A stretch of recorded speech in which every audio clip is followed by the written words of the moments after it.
देखिए, खर्चा सभी के घरों में रहता है और खर्चा कभी भी बता के नहीं आता। शादी ब्याह का खर्चा हो जाए, हॉस्पिटल का खर्चा हो जाए, या वैसे ही आपको घूमने फिरने का मन करे, तो खर्चा आपको पैसों से ही पूरा किया जा सकता है।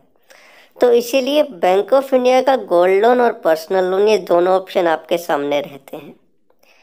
तो अब आपके सामने ये एक और बड़ी विडंबना आ जाती है कि कौन सा लोन लिया जाए, कि किस में सस्ता पड़ेगा, किस में आपको कम से कम खर्चा पड़ेगा, कम से कम चार्जेस पड़ेंगे और जल्दी से जल्दी आप चुका भी सकें। तो चलिए हम दोनों के बारे में डिस्कस करते हैं कि गोल्ड लोन लेना चाहिए आपको या पर्सनल लोन लेना चाहिए। आइए देखते हैं कौन सा अच्छा है। देखिए, दोनों की ज़रूरत अलग अलग रहती है। गोल्ड लोन की ज़रूरत अलग समय पर रहती है, पर्सनल लोन की ज़रूरत अलग समय में रहती है।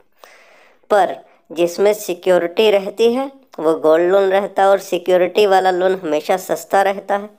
पर्सनल लोन हमेशा बिना सिक्योरिटी के रहता है, इसीलिए महंगा रहता है। पर पर्सनल लोन में ये भी देखा जाता है कि आपकी आमदनी कितनी है, आप कितना कमा रहे हैं, आपकी सैलरी वगैरह क्या है, आप चुका पाएंगे कि नहीं चुका पाएंगे, सारी चीज़ें देखी जाती हैं। तो इसीलिए पर्सनल लोन महंगा भी रहता है। अब देखिए, रेट ऑफ इंटरेस्ट क्या है, दोनों में अलग अलग क्या रहता है।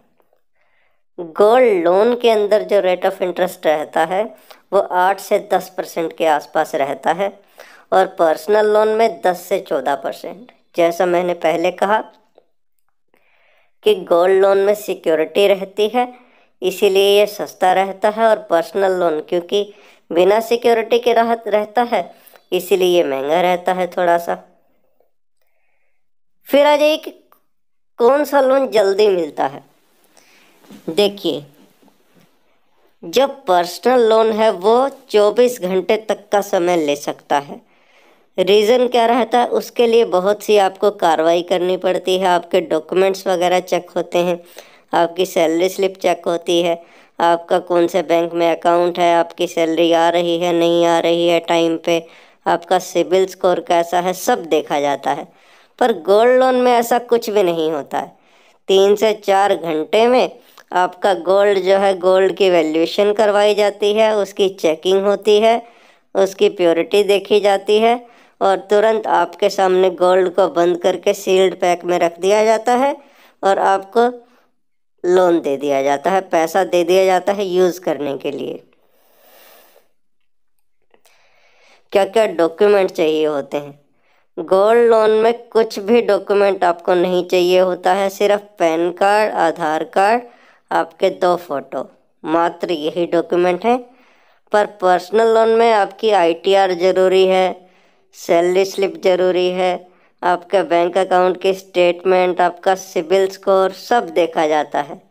पर्सनल लोन सिबिल स्कोर के ऊपर भी रहता है। अगर मान लीजिए आपका कोई लोन पहले से सही चुकता नहीं हुआ है तो आपका सिबिल जो है स्कोर बहुत कम कर देगा। तो इसीलिए आपका जो रेट ऑफ इंटरेस्ट वहाँ पड़ेगा वो महंगा पड़ेगा। गोल्ड लोन में ऐसा कोई चक्कर नहीं है, क्योंकि आप सिक्योरिटी दे रहे हैं और चुकता करने की बात आप कर रहे हैं। देखिए, गोल्ड लोन कोई भी ले सकता है, सैलरीड हो, बिजनेसमैन हो, हाउसवाइफ हो, फार्मर हो, किसान हो, कोई भी गोल्ड लोन ले सकता है। पर पर्सनल लोन केवल सरकारी बैंक सैलरीड पर्सन को ही देते हैं, उन्हीं को प्रेफर करते हैं, क्योंकि उनकी सैलरी का रिकॉर्ड जो है वो रहता है, और आमदनी का जरिया जो है वो लगातार बना रहता है। उम्मीद करते हैं आपको ये वीडियो अच्छा लगा होगा। अगर आपको कुछ डाउट है इसके अंदर तो आप हमसे पूछ सकते हैं कमेंट सेक्शन में, और आपसे उम्मीद करते हैं कि आप इस वीडियो को अपने दोस्तों के साथ ज़रूर शेयर करेंगे, क्योंकि उनके लिए भी अच्छे काम की आ सके। और हमारे चैनल को ज़रूर सब्सक्राइब और लाइक करिए, ताकि हम आपके लिए ऐसी ऐसी और वीडियोज़ और लाते रहें।